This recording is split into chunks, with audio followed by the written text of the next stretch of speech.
So let's kick things off with a little experiment. Try to say this sentence without your shoulders tensing up or without feeling a little bit vulnerable.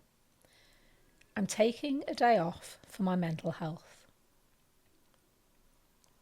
So just think about how that feels. Maybe you felt a little bit sick to the stomach.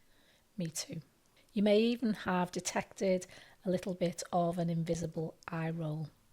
Now, it's a common reaction and it's not our fault. The problem is the word mental health is loaded. It's emotionally loaded and it's negatively loaded. It carries a negative weight. So try this alternative. I'm taking a day off for my mind health. Maybe that felt a little more freer or even neutral. And that's because language matters. Language carries emotions. And it doesn't matter how many times we talk about shifting the stigma around mental health, we feel the words viscerally. So today, as it's World Mental Health Day, we are going to be debunking some of the misconceptions and stigma around mental health. Welcome to the Emotional Hustle.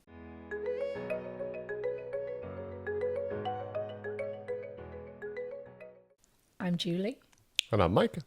Hello, Mike. Hi.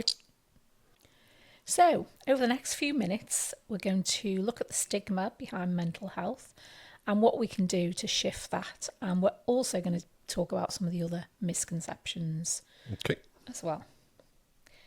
And stick around until the end because we'll be talking about an experiment that they did in New Zealand, which shifted ideas towards mental health. And they managed to see an increase of 37% in students who were accessing support for their mental health. Okay, stick around to the end. I'm contractually obliged to. And the interesting thing about that New Zealand experiment was it showed that people reached out, and it is all about connection. But often when we're in that space of not feeling too great, we disconnect and we ghost people and we take a step back. So let's start by talking about connection. Okay. I think we always come to the conclusion that it's just us and that nobody else will understand. So we tend to withdraw. But I want to talk about the equipment we need to suffer problems with our mind health. So first of all, we need a mind. Check. Okay. Emotions. Okay. And a fear response. Right. Now, we may even need a suitable environment, something that's going to push us over the edge and take our mind health down that negative spiral. Yeah. But as we illustrated last week when we were talking about worry, it doesn't necessarily need to be anything external. The mind itself is powerful enough to take us into a spiral. Brain can do it all on its own. Absolutely. So when it comes to challenges with our mind health, we often think we have this them and us. We often think it's something that happens to other people. But actually, I think what we've just demonstrated is that we've all got the equipment. Yep. So it can happen to any of us. At any time. At any time. So the next thing I want to talk about is the language around mental health. Because language is really important. And it's very subtle, isn't it? Because it's something we just take for granted. We chat all the time. Some of it's deliberate, I think. Yeah. So if you think about this, say you're going to go to the gym and you say, oh, I'm working on my cardio, or I'm hitting the gym for my physical health. These words feel quite alien to me, but other people might say them. Is it the word gym? I just heard gin. But the response, I was going to say, I'm supposed to say the response is neutral. It should be neutral, shouldn't it? Should be. It shouldn't make you feel anxious. But there's no shame or judgment. It's just a straightforward statement. It's not loaded in any way, is it, that statement? Now, once we swap the word physical for mental, all of a sudden the entire energy shifts in the room. There's awkwardness, isn't there? We start whispering. The context changes. The context completely changes. But the energy around it changes as well. So it's not just that we're thinking about our mental health. We start to feel emotional towards the words. So one word, physical, feels quite benign. The word mental health feels quite loaded. Now, I know there's a lot of efforts to try and shift the stigma, but I think if we reflect on mental health, I think it's quite obvious where that stigma comes from. And I think, I don't know about the younger generation, but certainly in our generations, it's sneaked into our language in a very negative way. Playground insults. And we're always talking, aren't we? Because this is your favourite topic, Mike. What fires together, wires together. Yeah. There we go. So I think mental health is fired with judgment and ridicule. That's the way we've used it in the past. Yeah, because it's seen as weakness. Absolutely. Are you mental? Or she went mental. Yeah. Mental institution. Now, they all seem like innocent comments or playful comments, but it's like an insidious seed that creeps into our language. So when someone is battling with a mental health problem, they're not just battling with the situation that they're going through or the thoughts or the feelings that they're trying to deal with. No, it's society as well. Isn't it? It's society and all of these fears that sit around that language.